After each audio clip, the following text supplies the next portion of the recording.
mi vida dibujada en trazos cósmicos. Días polémicos, días anónimos, días en que no tengo rostro. Horóscopos que mala hora, tanto que no se ve, no se adora. Incluso a el café que bebo ahora me ignora y borra mi pensamiento matemático, pragmático, de verso nunca táctico. Mi augurio galáctico dice que podemos ser muchos más divididos entre muchos dan uno. 1000 entre 1000 dan uno, 100 entre 100 dan uno.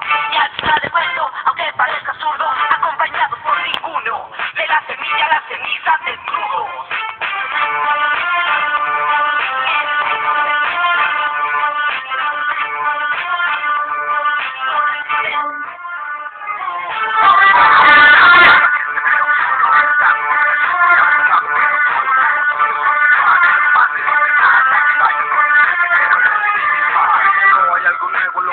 Eso es cierto, ya no pretendo descubrir el hilo negro. Tan solo llegué aquí, solo sigo aquí, solo yo miré de aquí, desde Avelino y Belín.